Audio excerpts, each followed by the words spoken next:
Namaskar, this is Broccoli Management Channel. You are watching Season 2 with Gunjan Tripathi. Let me start this episode with my sincere thoughts and prayers for people who lost their lives and their belongings in Remal cyclone, which started from Bangladesh and now expanding to newer areas including India, costing a lot of lives and other material losses.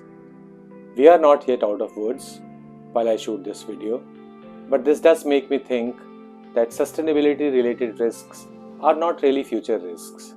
They have crept into our present and they are all present risks by all means. Should I refresh your memories with few more events of recent past? Do you remember 2023 Pakistan floods, when 1/3 of Pakistan submerged by record monsoon rains? Do you remember 2022 Siberian heat wave, when Siberia experienced unprecedented heat reaching nearly 112 degrees Fahrenheit? Do you remember 2021 Atlantic hurricane season, record-breaking season with 21 named storms? Do you remember East African drought, which started in 2020 and which is still present, devastating drought gripping East Africa for several years? Ladies and gentlemen, let's start our journey on sustainability. What is sustainability? Let me give you a few set of definitions and let's see which one you like most and would like to retain. For starters, sustainability is the art of not running out of stuff. Even putting it more simply, sustainability is your present, not at the expense of future. Now let me give few formal definitions, more like formal textbook definitions for my audience who are fan of formal education. I do have many of such talented people in my audience and I respect them a lot, as I am also one of them more often than not.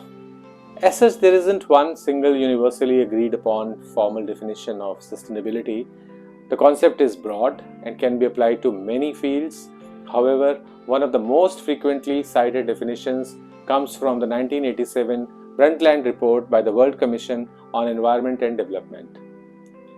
Sustainability is meeting the needs of the present without compromising the ability of future generations to meet their own needs.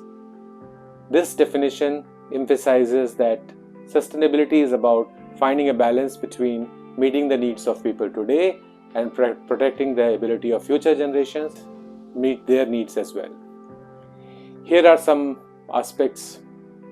Let me touch some other aspects of this definition only to consider: scope, process and need. As far as scope goes, it's pretty broad. It encompasses environmental, social and economic aspects. As far as process goes, it suggests ongoing efforts to find sustainable solutions. As far as needs goes, it acknowledges the importance of basic human needs. Are there more definitions used in various global forums? Yes, while the Brundtland Report definition is widely used, there are indeed more interpretations of sustainability explored in various global forums. Let's talk about the Forum for the Future, which is more popular than many others. And this organization emphasizes the dynamic nature of sustainability, focusing on its ability to improve lives while protecting the environment. They define it as a dynamic process which enables all people to realize their potential and to improve their quality of life in ways that simultaneously protect and enhance the Earth's life support system. Carnegie Council for Ethics in International Affairs is also a reputed forum which highlights the limitations and benefits both of the sustainability approach, discussing the concept as a framework for environmental issues. They delve deeper into the practicalities of sustainable activities and processes. These are just a few examples, and different forums may focus on specific aspects of sustainability depending on their area of expertise. At times, many people ask me, when was sustainability launched as a global mission formally? The answer is actually it wasn't formally launched as a global mission on a single specific date.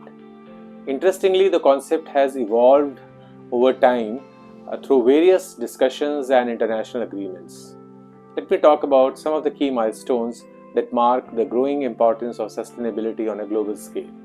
It started somewhere in 1972 during the UN Stockholm Conference on Human Environment, which marked a significant shift towards the international environmental cooperation. While the sustainability wasn't the central term, the conference addressed various environmental challenges and their connections to the development.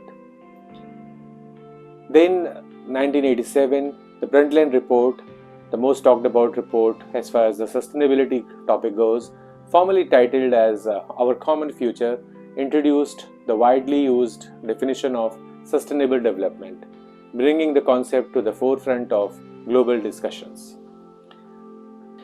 In 2000, Millennium Summit adopted the Millennium Development Goals, shortly known as MDGs, which included environmental sustainability targets alongside goals for poverty reduction and social development. And then came the 2015, the most important year as far as sustainability theme goes, because when UN Sustainable Development Goals were adopted, they are shortly and commonly known as SDGs. They were adopted, representing a comprehensive global framework for addressing economic, social, and environmental challenges in a sustainable way. SDGs are the most talked about topic these days for the last many years, and they are more like a buzzword now globally and in India too. These are some of the major markers we talked about how sustainability has become a central objective for international cooperation. It's a continuous process, not a single event. As I said, the most used or talked about terms under the topic of sustainability is SDG goals. So let's formally kick off what are SDG goals. The Sustainability Development Goals, as I said, shortly known as SDGs, they are also known as global goals. They are 17 interconnected objectives adopted by all the United Nations member states in 2015. These goals represent a universal call to action to end poverty, protect the planet, and ensure that all people enjoy peace and prosperity by 2030. Here is the key thing. The SDGs recognize that these goals are all linked. Progress in one area affects progress in others. For example, ensuring quality education, which is SDG 4, can empower people to take action on climate change, which is SDG 13. These goals are very ambitious, but they provide a beautiful framework for a more sustainable future for everyone. Generally, when people talk about sustainability, a common man thinks it's only about global warming, climate change, things like use of plastics, etc. But it is much more than that. SDG framework is the best way to understand the depth and breadth of activities we are talking about when mission sustainability is being referred to. Take a pause at this picture and have a quick look at list of 17 SDG goals. Let me read out their titles, while I do plan to talk in detail about each one of them in a more interesting and engaging way as we move ahead in our journey. In August 2015, 193 countries agreed to following 17 goals. No poverty, which is SDG number 1. SDG 2 is about zero hunger. SDG 3 is about good health and well-being. SDG 4 is about quality education. SDG 5 is about gender equality. SDG 6 is about clean water and sanitation. SDG 7 is about affordable and clean energy. SDG 8 is about decent work and economic growth. SDG 9 is about industry, innovation and infrastructure. SDG 10 is about reducing inequality. SDG 11 is about sustainable cities and communities. SDG 12 is about responsible consumption and production. SDG 13 is about climate action. SDG 14 is about life below water, which is like aquatic life. SDG 15 is about life on land. SDG 16 is very important, peace and justice, strong institution. SDG 17 is about partnership for the goals.